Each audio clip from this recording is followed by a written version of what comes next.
Good morning students. बेटा आज फिर से हम एक नया टॉपिक लेके आए हैं वैसे तो, लेकिन हमने पिछली क्लास में एसिड्स किए थे तो उन एसिड्स को ही थोड़ा सा प्रोसीड करूँगी। इसमें थोड़ा सा पार्ट बच गया था, उस रिमेनिंग पार्ट को हम कवर करेंगे। उसके बाद में नया टॉपिक स्टार्ट करेंगे, आगे प्रोसीड करेंगे।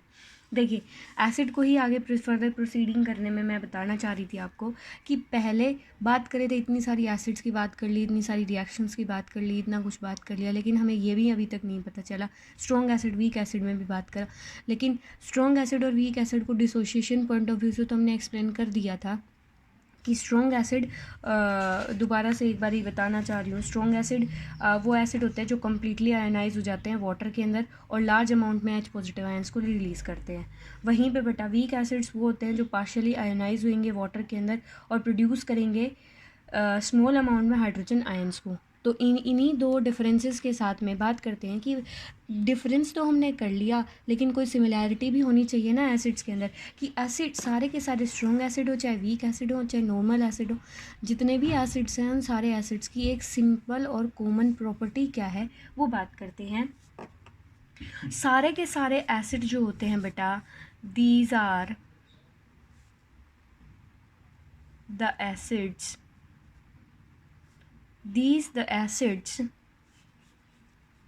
which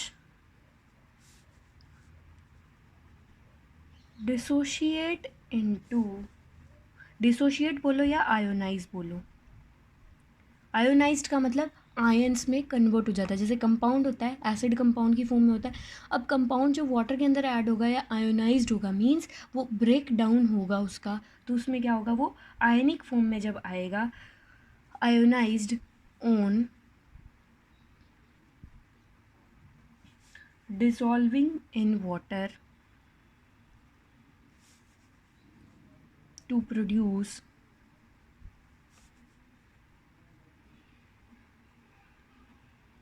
hydrogen ion. Hydrogen ion को हम रिप्रेजेंट कैसे करते हैं बेटा, H पॉजिटिव आयंस की फॉर्म में रिप्रेजेंट करते हैं। तो मींस एसिड वो सब्सटेंसेस होते हैं जो कि डिसोशिएट या आयोनाइज होते हैं जब उनको वाटर के अंदर क्या करा जाए, डिसॉल्व करा जाए, और आयोनाइज होकर के वो क्या देंगे बेटा, हाइड्रोजन आयन देंगे। देखिए कैसे, देखिए HCl है, HCl को हमने बेटा जब वाटर के अंदर ऐड किया, किसके अंदर ऐड किया, वाटर के अंदर ऐड किया, तो इसने क्या दिया, H positive plus Cl negative. Means ये अपने आयंस में क्या हो गया, ब्रेक हो गया। अपने आयंस में ब्रेक होने की वजह से इसने क्या दिया बेटा, H पॉजिटिव आयन दिया। H पॉजिटिव आयन के साथ में अगर ये बेटा H पॉजिटिव आयन कैसे, मैंने बताया था कि एसिड जो होता है वाटर के साथ रिएक्ट करता है, तो जो H पॉजिटिव आयन है बेटा, ये जो है ये हमारे वाटर के साथ रिएक्ट करके क्या बना लेता है, हाइड्रोनियम आयन। क्या बना लेता है, हाइड्रोनियम आयन, इसको बोलते हैं आयन। क्या बोलते हैं इसको हम, हाइड्रोनियम आयन। ये कहो एसिड वो होते हैं जो ज़्यादा H पॉजिटिव आयन दे, या एसिड वो होते हैं जो ज़्यादा हाइड्रोनियम आयन दे, बात एक ही है। क्योंकि ऑब्वियस सी बात है, H पॉजिटिव जो है वो स्टेबल स्टेट में तो रहेगा नहीं, तो वो किसके साथ, वाटर के साथ रिएक्ट करेगा, फिर भी वो आयन की स्टेट में प्रेजेंट है। तो इस तरीके से हम बोल सकते हैं कि एसिड्स के अंदर एक कॉमन चीज़ ये होती है, सभी एसिड्स के अंदर ये कॉमन चीज़ होती है, चाहे वीक हो चाहे स्ट्रॉन्ग हो। बस वीक के केस में क्या होता है, कम H पॉजिटिव आयन रिलीज़ करता है, कंप्लीट डिसोसिएशन नहीं होता। वहीं पे बेटा स्ट्रॉन्ग एसिड्स होते हैं, उसमें क्या होता है, कंप्लीट डिसोसिएशन होता है, तो ज़्यादा अमाउंट में H पॉजिटिव आयन रिलीज़ होते हैं। लेकिन हर एसिड को जब हम वाटर के अंदर ऐड करते हैं, चाहे थोड़ा या ज़्यादा, हर थोड़ी अमाउंट में या ज़्यादा अमाउंट में वो रिलीज़ क्या करता है, H पॉजिटिव आयन रिलीज़ करता है। इसी तरीके से सारे के सारे एसिड्स के अंदर ये सिमिलैरिटी देखने को मिलती है। आइए देखते हैं कुछ एग्जांपल्स। देखिए HCl है, जैसे कि HCl को हमने वाटर के साथ रिएक्ट किया, ऊपर मैंने बता दिया आपको कि H पॉजिटिव और Cl नेगेटिव आयंस देगा। उसके साथ में बेटा एक स्ट्रॉन्ग एसिड माना जाता है H2SO4, आपने बहुत नाम सुना होगा इसका, सल्फ्यूरिक एसिड बोलते हैं इसको। सल्फ्यूरिक एसिड भी बेटा क्या देता है, H पॉजिटिव प्लस SO क्या होगा, SO4 पे 2 नेगेटिव। ये आपको अगर अभी भी आपको ये कन्फ्यूजन लग रही है ना कि मैम इनको कैसे याद करेंगे, एक बार 9th क्लास की बुक उठाना, आयोनिक वाले जो टेबल है उन आयन वाली टेबल को ज़रूर याद करना, उससे आपको ये बातें क्लियर हो जाएंगी। इसके बाद में आती हैं HNO3। HNO3 को बेटा डिसोशिएट, वहाँ पे क्या कर रहे थे हम, आयंस को जोड़ के कंपाउंड बना रहे थे। अब क्या करना है, बस कंपाउंड की ब्रेक करना है। कंपाउंड ब्रेक होगा, यहाँ पे भी क्या होगा बेटा, H पॉजिटिव रिलीज़ होगा, साथ में NO3 पे नेगेटिव जो है वो रिलीज़ हो जाएगा। अब उसके बाद में क्या है कि अब ये तो सारे कैसे थे, स्ट्रॉन्ग एसिड के एग्जाम्पल थे। अब कहोगे मैम वीक एसिड्स को कैसे हम डिफाइन कर सकते हैं। वीक एसिड के केस में जैसे कि CH3 COOH, इसको हम क्या बोलते हैं, एसिटिक एसिड। एसिटिक एसिड बेटा जब डिसोशिएट होता है तो वो क्या देता है, CH3COO negative plus H positive. इसी की वजह से ये इतना बड़ा बल्कि ग्रुप इसके साथ अटैच होता है, इस वजह से बहुत सारे एसिटिक एसिड के जो कंपाउंड्स होते हैं वो ब्रेक नहीं हो पाते और H पॉजिटिव आयन रिलीज़ नहीं कर पाते। इसी वजह से इनको हम क्या बोलते हैं, वीक एसिड्स बोलते हैं। देखिए एक्वस सोल्यूशन जो होता है ग्लूकोज और अल्कोहल का, वो एसिड करेक्टर शो नहीं करता, लेकिन हाइड्रोजन जो है, लेकिन उनके पास हाइड्रोजन तो प्रेजेंट होती है, लेकिन फिर भी वो हाइड्रोजन जो है वो अपनी हाइड्रोजन को आयनाइज नहीं कर सकते। ये क्वेश्चन बहुत बार एग्जाम में पूछा जाता है, वाई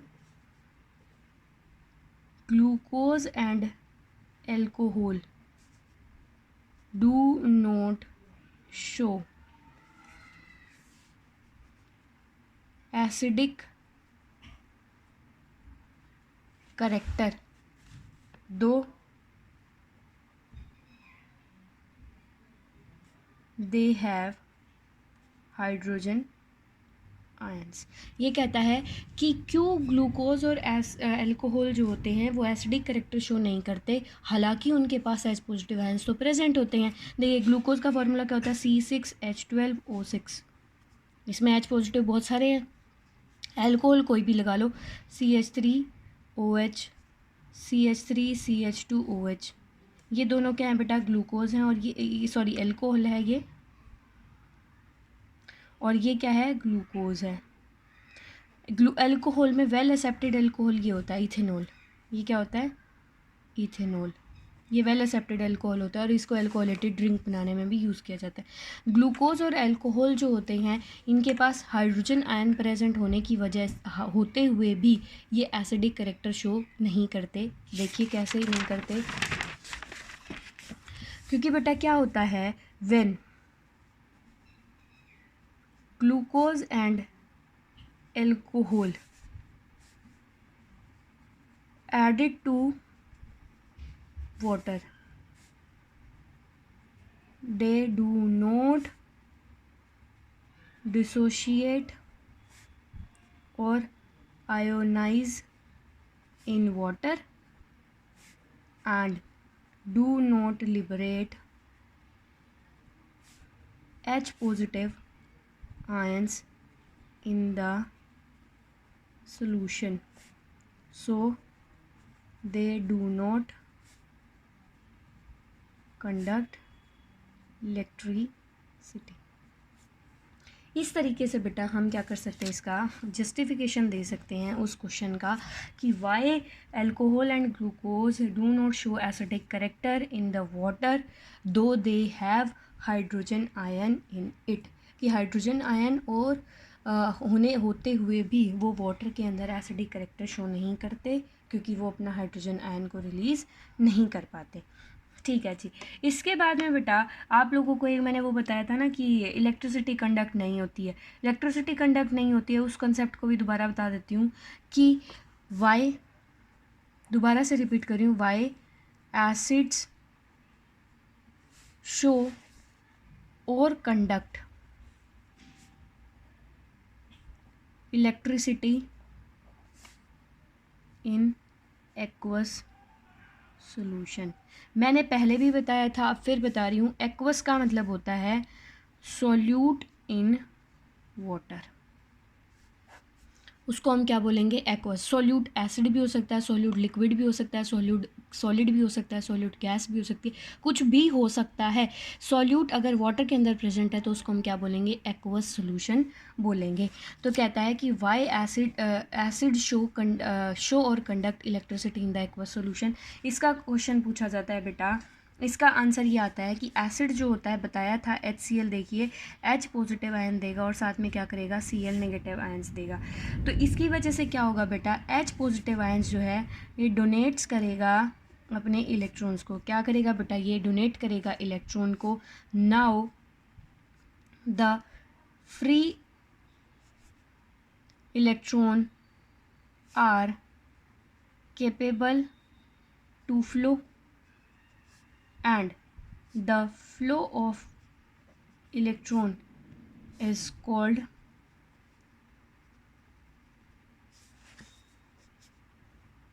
electricity। तो इस वजह से क्या होगा बेटा, इलेक्ट्रॉन फ्लो करेंगे, इलेक्ट्रिसिटी होती है, and these electron will complete the circuit in the solution। Solution के अंदर बेटा सर्किट को कंप्लीट कर देंगे। सर्किट का मतलब पूरा कंप्लीट सर्किट करेंगे, जिसकी वजह से क्या होगा बेटा, हम इजीली बता सकते हैं कि एसिड्स जो होते हैं वो अल्कोहल, एसिड्स जो होते हैं वो इलेक्ट्रिसिटी कंडक्ट करते हैं। इसमें ये तो इसका एक्सप्लेनेशन था। इस एक्सप्लेनेशन के साथ में मैं आप लोगों से एक बात और कहूँगी कि आपकी बुक में ना एक एक्टिविटी दे रखी है।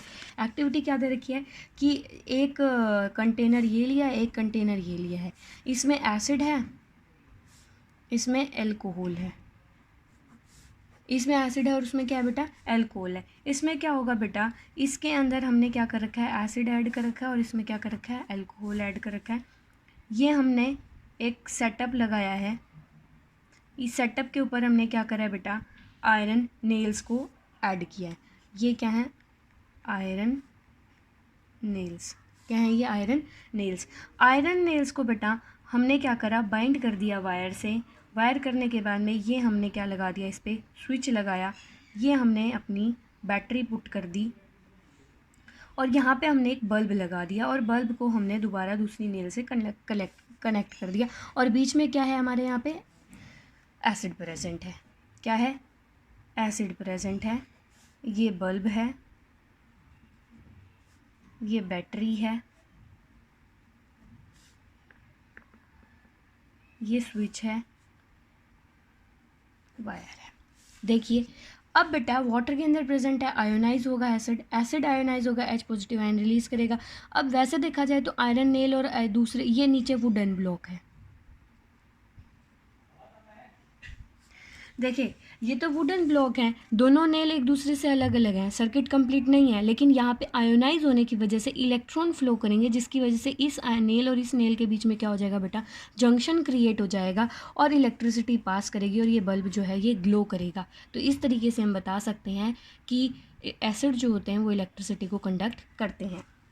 ऐसे ही बात आती है, बहुत बार क्वेश्चन एक और पूछा जाता है कि वाई ग्लूकोज एंड अल्कोहल जो होते हैं वो इलेक्ट्रिसिटी कंडक्ट क्यों नहीं करते। उसका एक ही कारण है कि जैसे ये आयरन नेल, यहाँ पे हमने वुडन ब्लॉक पे आयरन नेल लगाई, सेम सेटअप होगा इसका भी, स्विच लगा दिया हमने, इसके साथ में हमने एक बैटरी पुट कर दी। बैटरी पुट करने के बाद में यहाँ बल्ब लगाया, बल्ब लगाने के बाद में इसको दूसरी नेल से अटैच कर दिया। देखिए सेम सेटअप रहेगा, लेकिन आपको पता है कि alcohol do not dissociate. Alcohol जो होता है बेटा वो डिसोशिएट नहीं होता, तो no conduction of electricity, electricity का कोई कंडक्शन नहीं होगा। और acid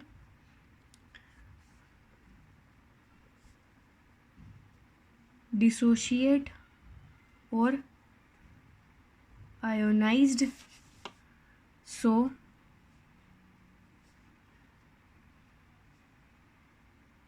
conduction of electricity takes place। शायद क्लियर हुआ होगा। इसके बाद में बात करते हैं बेटा कि हम उसके बाद में बात करते हैं कि एक आता है कि why acid do not show acidic behaviour in the absence of water. ये क्वेश्चन भी बहुत इंपॉर्टेंट है। Why acid do not show acidic behaviour in the absence of water. बेटा ये भी बहुत ज़्यादा इंपॉर्टेंट है वैसे कि एसिड्स जो होते हैं वो एसिडिक बिहेवियर वाटर की एब्सेंस में क्यों नहीं शो करते। ऑब्वियस ही बात है, एसिड को डिसोशिएट होने के लिए आंसर लिखेंगे क्या, acid require water to ionise completely and liberate H positive ions which are responsible for the acidic character. But if water is not present, then no ionization takes place, no H positive ions liberate in the solution, hence not show acidic character. तो ये बेटा इस question का क्या है, explanation है कि why acid do not show या acidic behaviour in the absence of water. Means कि क्या है, एसिड को वाटर की रिक्वायरमेंट होती है अपने आप को कंप्लीटली आयोनाइज करने के लिए और एच पॉजिटिव आयंस की लिबरेशन के लिए। अगर वाटर ही प्रेजेंट नहीं होगा तो क्या होगा बेटा, आयनाइजेशन नहीं होगी, आयनाइजेशन नहीं होगी तो एच पॉजिटिव आयंस लिबरेट नहीं होंगे। एसिडिक करेक्टर के लिए एच पॉजिटिव आयंस अगर लिबरेट नहीं हुए तो क्या होगा, एसिडिक करेक्टर शो नहीं होगा। इस तरीके से बेटा आपका एसिड वाला जो पार्ट है वो क्लियर हो जाता है। और इसी तरीके से बता सकते हैं कि जो ड्राई HCl होता है या HCl गैस जो होती है वो लिटमस पेपर पे कोई इफेक्ट नहीं डालती, क्योंकि उसमें भी क्या चाहिए होता है, वाटर चाहिए होता है और उसमें भी H पॉजिटिव आयंस की प्रेजेंस चाहिए होती है। इस वजह से एसिड पे भी लिटमस पे भी कोई इफेक्ट नहीं डालती। इसी के साथ में बेटा हम बात कर लेते हैं आगे कि स्ट्रॉन्ग एसिड स्ट्रॉन्ग बेस की शायद डेफिनेशन नहीं बताने की ज़रूरत है, लेकिन अब प्रॉपर डेफिनेशन बताने जा रही हूँ स्ट्रॉन्ग एसिड की बेटा प्रॉपर डेफिनेशन आती है, N acid which is completely ionized in water and thus produce a large of hydrogen ions is called strong acid. Example की बात कर लेते हैं, HCl, H2SO4, HNO3, ये मेजर स्ट्रॉन्ग एसिड्स हैं बेटा आपके सिलेबस में अभी। इसके बाद में बात कर लेते हैं वीक एसिड्स की। किसकी बात करेंगे, वीक एसिड्स की।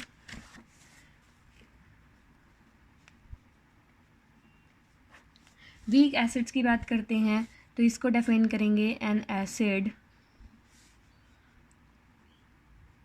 विच इज पार्शियली का मतलब बेटा not completely, partially ionised in water and thus reduces a small amount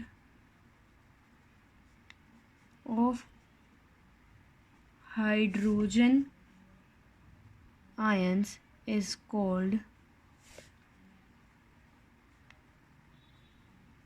weak acids। क्या होंगे वो बेटा, वीक एसिड होंगे। वीक एसिड में मैंने आपको एग्जांपल्स बताए थे, रिकॉल कीजिए, इथेनोइक एसिड, उसको हम क्या बोलते हैं, ग्लेशियल एसिटिक एसिड भी बोलते हैं। और दूसरा एसिटिक एसिड भी बोलते हैं। दूसरा क्या था बेटा, फॉर्मिक एसिड, टार्ट्रिक एसिड। उसके बाद में क्या था, oxalic acid, citric acid, etcetera, बहुत सारे होते हैं।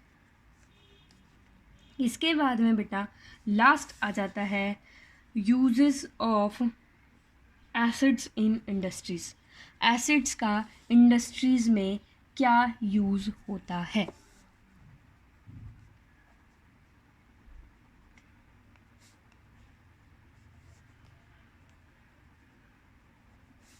इंडस्ट्री में बेटा यूज़ होता है, जैसे कि होता है हमारा H2SO4। H2SO4 को बेटा हम यूज़ करते हैं for manufacturing of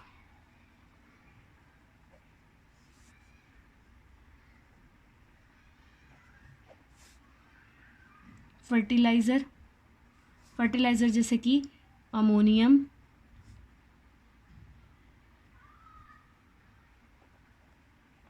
sulphate.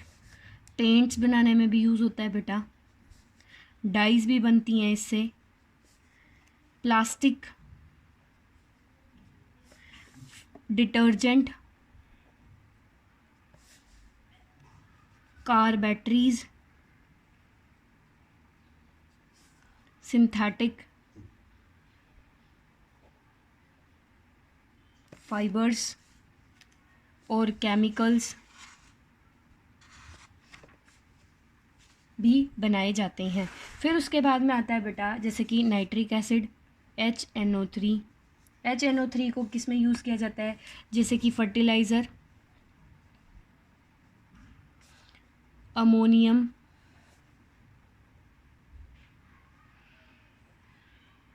Nitrate. बेटा अमोनिया एक बहुत बेटर आयंस की फॉर्म में एक्ट करता है, मतलब कैटायन एनायन की फॉर्म में एक्ट करता है। इस वजह से अमोनिया के ही फर्टिलाइज़र में हम फर्टिलाइज़र्स कंपाउंड बनाते हैं, फर्टिलाइजिंग कंपाउंड बनाते हैं। एक्सप्लोसिव होते हैं, एक्सप्लोसिव होते हैं बेटा जो ब्लास्ट करते हैं, धमाके करते हैं। एक्सप्लोसिव में हम बात करते हैं जैसे कि TNT, बहुत नाम सुना होगा, अगर मूवीज़ वगैरह देखे होंगे तो उसमें ज़्यादातर देखने को आता है ये TNT। TNT का मतलब होता है बेटा ट्राई नाइट्रोटोलीन,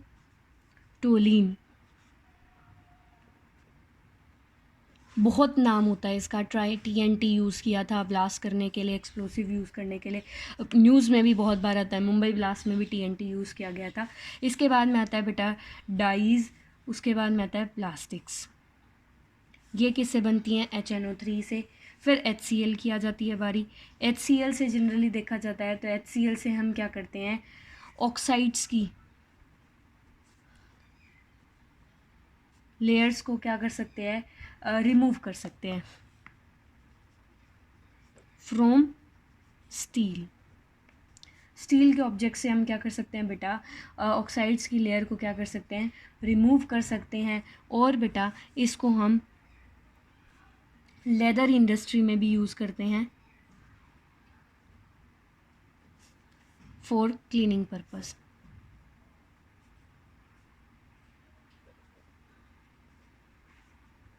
इस तरीके से यहाँ पे बेटा आपका एसिड जो है वो बिल्कुल ख़त्म हो जाता है, यहाँ आपका एसिड कंप्लीट हो जाता है। देखिए ये वाली क्लास जो थी ये बहुत इंपॉर्टेंट थी, इसमें मैंने बहुत सारी अहम क्वेश्चंस की डिस्कशन किया, बहुत ज़्यादा इंपॉर्टेंट कंसेप्ट्स की बात किया। और इस चैप्टर को बेटा हर एक पॉइंट को, इस चैप्टर को बहुत ज़्यादा इंटरेस्टिंग वे में और इम्पॉर्टेंट लेके पढ़िएगा, क्योंकि इससे क्वेश्चन 100% बोर्ड एग्ज़ाम्स में पूछे जाते हैं और बोर्ड एग्ज़ाम के पॉइंट ऑफ व्यू से सबसे ज़्यादा इम्पॉर्टेंट चैप्टर है। मैं दोबारा से आपको बोल रही हूँ। इसके बाद में आप स्टार्ट करते हैं बेसिस को। किसको स्टार्ट करेंगे बेटा, बेस को। बेस क्या होते हैं, बेस जनरली कैसे होते हैं, मैं बात करती हूँ कि बेसिस के बारे में हम सीधा बात कर लेते हैं कि बेस होते क्या हैं और क्या क्या प्रॉपर्टी होती है। देखिए basis,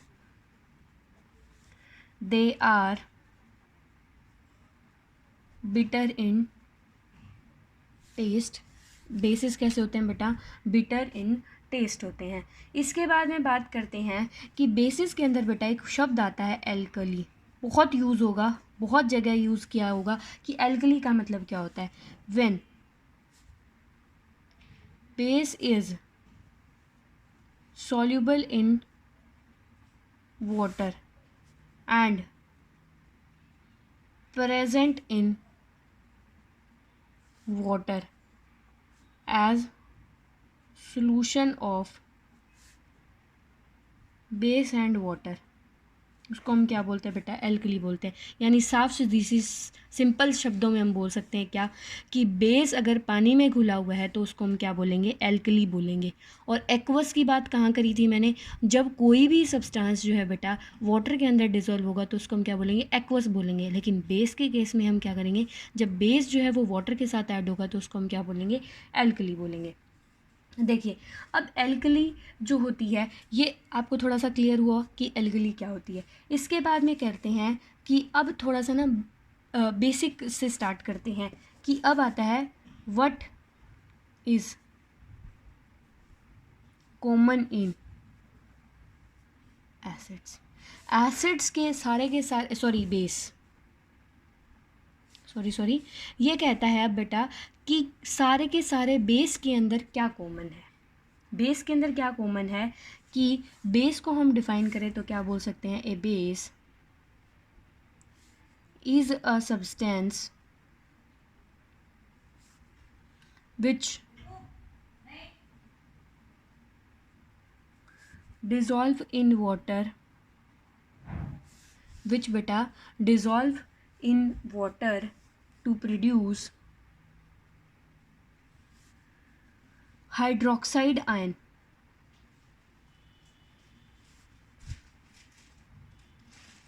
OH negative in solution.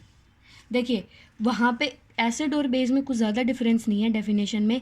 Acid के केस में यहाँ पे कहता है H पॉजिटिव आयन, और यहाँ पे क्या है, hydroxide ion means OH negative ions जो हैं वो प्रोड्यूस करें तो उनको हम क्या बोलते हैं, बेस बोलते हैं। देखिए एग्जाम्पल लेते हैं कुछ इसको जस्टिफाई करने के लिए। देखिए जैसे कि NaOH है, ये बेस है बेटा, ये क्या है, एक बेस है, इसको बोलते हैं सोडियम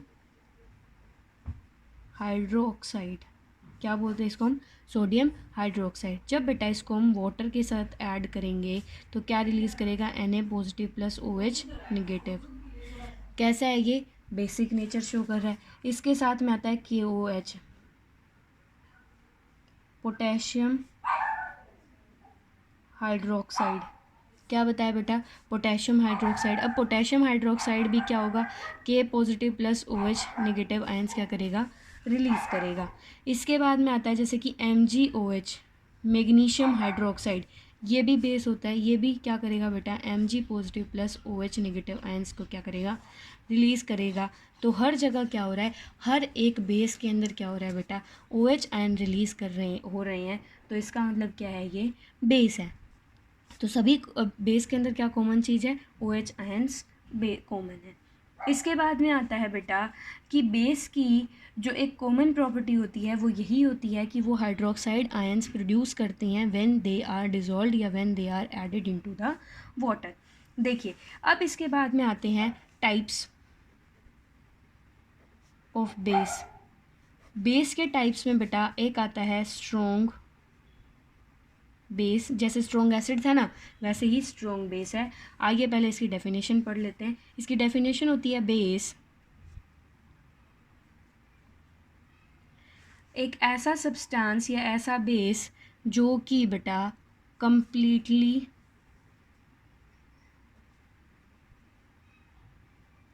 आयोनाइज हो जाए और डिसोशिएट हो जाए वाटर के अंदर, और बेटा large of OH negative ions are produced. ऐसे सब्सटेंसेस को हम क्या बोलते हैं, स्ट्रॉन्ग बेस बोलते हैं। A base substance which completely ionise और dissociate into the water and produces large, या फिर क्या बोल सकते हैं, and large amount of OH negative ions are produced, उसको हम क्या बोलेंगे, स्ट्रॉन्ग बेस बोलेंगे। स्ट्रॉन्ग बेस में बेटा हम एग्जाम्पल्स की बात कर लेते हैं। एग्जाम्पल में बात करते हैं पोटेशियम हाइड्रोक्साइड, सोडियम हाइड्रोक्साइड, और भी बहुत सारे होते हैं। बहुत सारे एग्जाम्पल्स आपको जनरली देखने को मिलेंगे। इसके बाद में बात कर लेते हैं कुछ। अब ये पहला तो टाइप क्या था, स्ट्रॉन्ग बेस। दूसरे टाइप की बात करते हैं अब हम,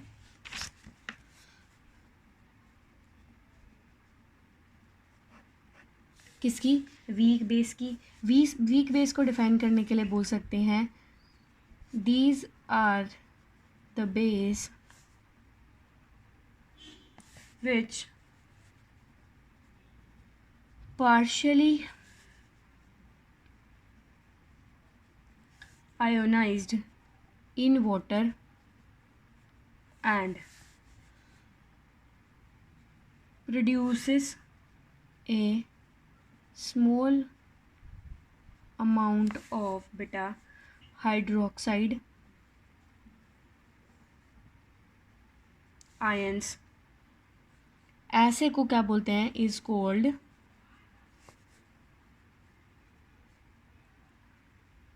वीक बेसिस। इनको हम क्या बोलते हैं बेटा, वीक बेस बोलते हैं। आइए कुछ एग्जांपल्स देख लेते हैं इनकी। समझ में आ रही है ना डेफिनेशन। डेफिनेशन क्या बोल रही है कि वो बेस जो कि पार्शियली वाटर के अंदर आयोनाइज हों और स्मॉल अमाउंट में हाइड्रोक्साइड आयंस को रिलीज़ करें, उनको हम क्या बोलते हैं, वीक बेस बोलते हैं। एग्जांपल्स बात करते हैं, जैसे कि NH4OH, इसको बोलते हैं हम अमोनियम हाइड्रोक्साइड। क्या बोलते हैं बेटा इसको हम, अमोनियम हाइड्रोक्साइड। दूसरा आता है कैल्शियम हाइड्रोक्साइड।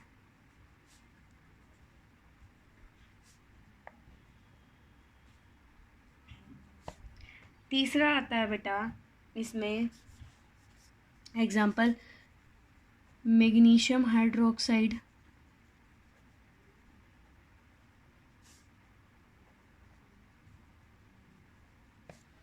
तो बहुत सारे और भी एग्जाम्पल एक्सेट्रा लिख दीजिए कि बहुत सारे ऐसे एग्जाम्पल्स हैं जो कि वीक बेस की कैटेगरी में डाले गए हैं। इसके बाद में बात करते हैं बेटा प्रॉपर्टीज़ की।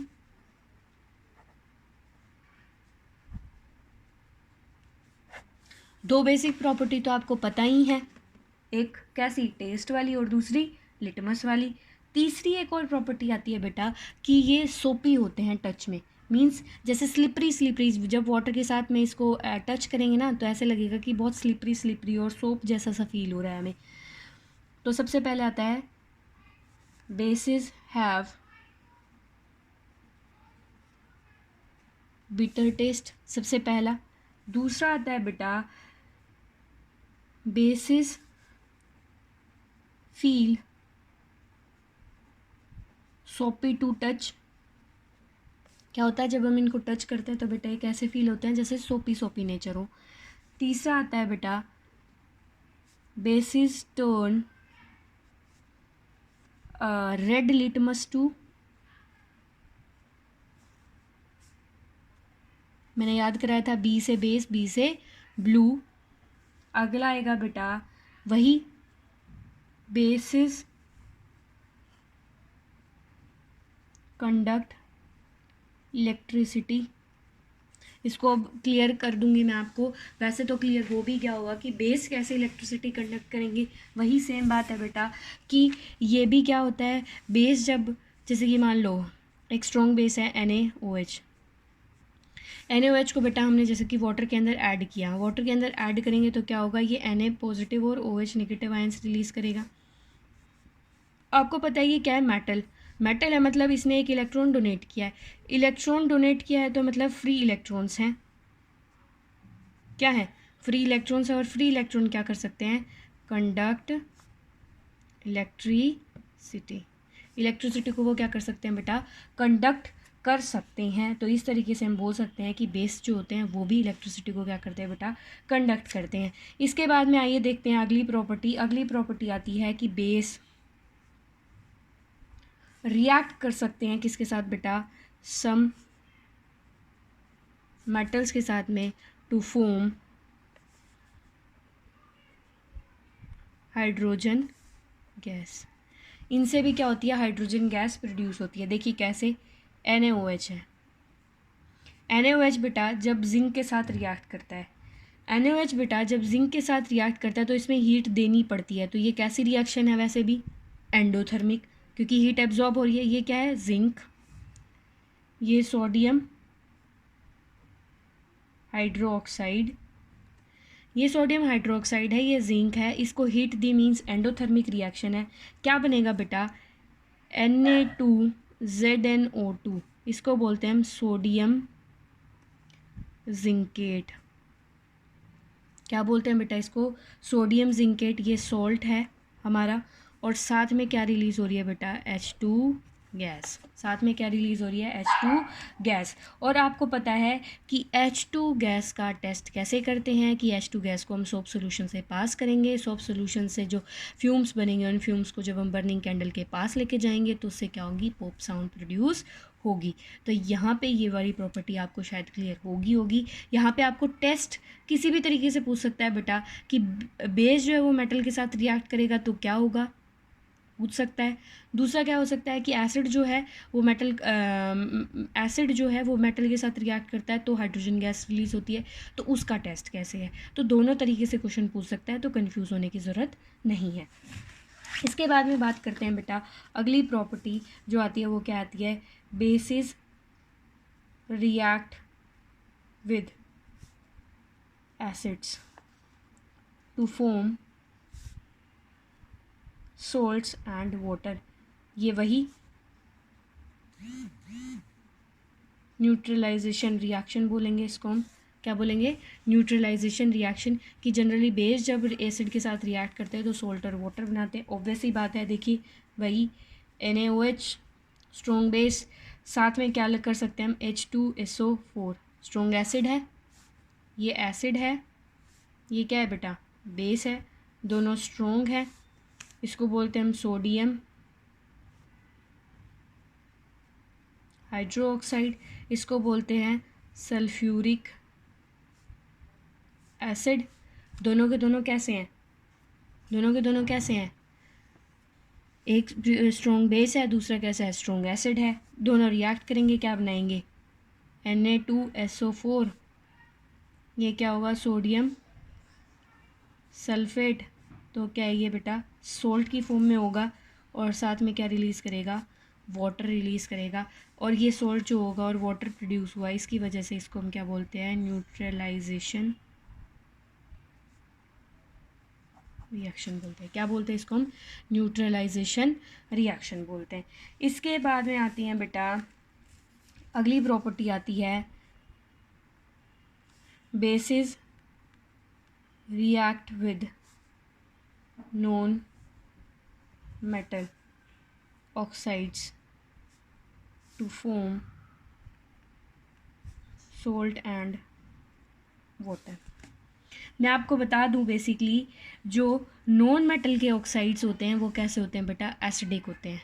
नॉन मेटल के ऑक्साइड्स जो होते हैं वो एसिडिक नेचर के होते हैं। कैसे नेचर के होते हैं, एसिडिक नेचर के होते हैं। इसी वजह से बेस जो होते हैं वो नॉन मेटल के एसिड्स के साथ में क्या कर सकते हैं बेटा, इजीली रिएक्ट कर सकते हैं। फॉर एग्जांपल देखिए, एग्जांपल लेती हूँ, नॉन मेटल का ऑक्साइड। देखिए सबसे पहले तो बेस लेती हूँ, CaOH होल्ड वाइज, ये क्या है, कैल्शियम हाइड्रोक्साइड। ये क्या है बेटा, बेस, लेकिन कैसा है, वीक। कैसा है, वीक बेस। साथ में CO2, ये कैसा है, नॉन ऑक्साइड।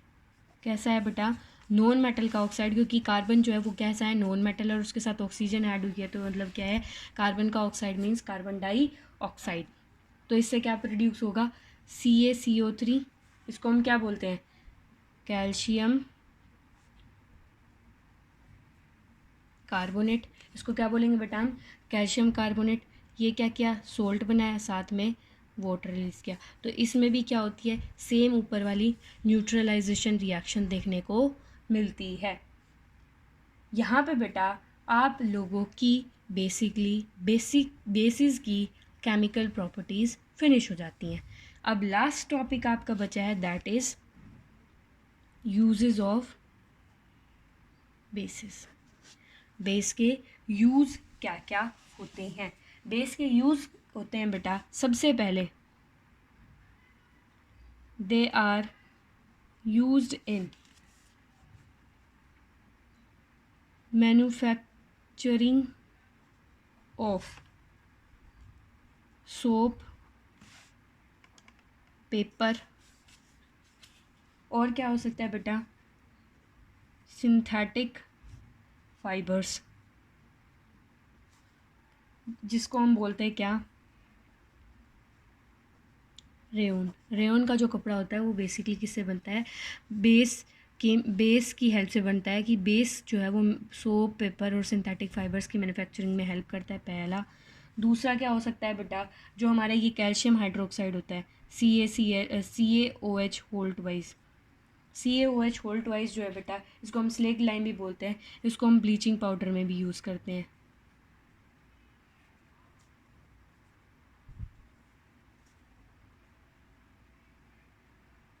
प्रोडक्शन में यह हेल्प करता है, किसमें बेटा, ब्लीचिंग पाउडर बनाने में ये क्या करता है, हमें हेल्प करता है, ब्लीचिंग पाउडर प्रोडक्शन में हेल्प करता है। अगला आता है जैसे कि magnesium hydroxide, MgOH volt wise. Magnesium hydroxide जो होता है वो एंटा एसिड की तरह बिहेव करता है। अब मुझे बताने की ज़रूरत नहीं है कि एंटा एसिड क्या होता है। एंटा एसिड मतलब इनडाइजेशन के लिए स्टमक में एसिड प्रोड्यूस हो रहा है या एसिडिटी प्रोड्यूस हो रही है, तो इस एसिडिटी को क्या कर सकता है, ये बेस न्यूट्रलाइज कर सकता है। इसके बाद में बेटा जैसे कि NaCO3, Na2CO3, सोडियम कार्बोनेट जो होता है, इसको हम किस तरीके से यूज़ करते हैं, वॉशिंग सोडा के लिए यूज़ करते हैं, और बेटा हार्ड वाटर सॉफ्टनिंग के लिए भी। मीन्स हार्ड वाटर के अंदर अगर हम सोप ऐड करते हैं तो क्या होता है, उसकी हार्डनेस जो होती है वो स्कम की फॉर्म में क्या हो जाती है, दूर हो जाती है। और साथ ही में बेटा एक ये और एक साथ में NaHCO3 दोनों ही एंटा एसिड्स में यूज़ किए जाते हैं। दोनों किस में यूज़ किए जाते हैं, एंटा एसिड्स में यूज़ किए जाते हैं।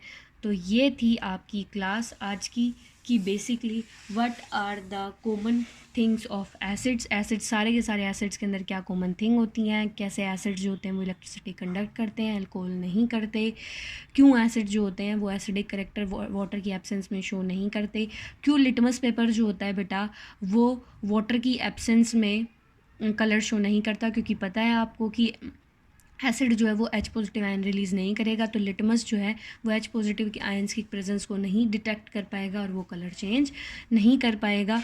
बेटा फिर से मैं रिवाइज़ कर रही हूँ आप लोगों को, प्लीज़ इन प्रॉपर्टीज़ को अच्छे से पढ़िएगा, डिटेल से पढ़िएगा, क्लास का एक एक पॉइंट, एक एक बात को ध्यान से समझिएगा, और उसके बाद में चैप्टर को प्रोसीड करना बहुत ज़्यादा इंपॉर्टेंट है। दोबारा बोल रही हूँ, एग्ज़ाम पॉइंट ऑफ व्यू से ज़्यादातर क्वेश्चंस इससे पूछे जाते हैं, तो आप प्लीज़ इस चैप्टर को थोड़ा सा फोकस करके पढ़िएगा। बाकी जो भी ब्लू क्वेश्चंस हैं उनको एक बार ट्राई करना, शायद हो जाएंगे, ऐसा कुछ नहीं है उन क्वेश्चंस में, उनके उससे रिलेटेड जो भी बातें थी वो साथ साथ मैंने आपसे शेयर की हैं। इस S का मतलब है यहाँ पे स्ट्रोंग, और ये भी क्या है, स्ट्रोंग। दोनों ही क्या है, स्ट्रॉन्ग एसिड हैं, स्ट्रॉन्ग बेस हैं, दोनों के दोनों रिएक्ट करेंगे तो क्या होगा, न्यूट्रलाइजेशन रिएक्शन होगी। मिलती जुलती सी प्रॉपर्टीज़ हैं, एक की प्रॉपर्टी याद हो जाएंगी तो दूसरे की प्रॉपर्टी में ज़्यादा डिफरेंस नहीं है, बस एग्जाम्पल्स में थोड़ा सा फ़र्क है। वो एग्जाम्पल्स याद करोगे तो ये ज़्यादा कोई बड़ी बात नहीं है, लर्न करने का है, कंसेप्ट समझने का है। कंसेप्ट समझेंगे, लर्न करेंगे तो ज़्यादा प्रॉब्लम नहीं होगी। टेक केयर बेटा, stay home, stay healthy, eat healthy and keep smiling. Thank you. Good day. Good luck.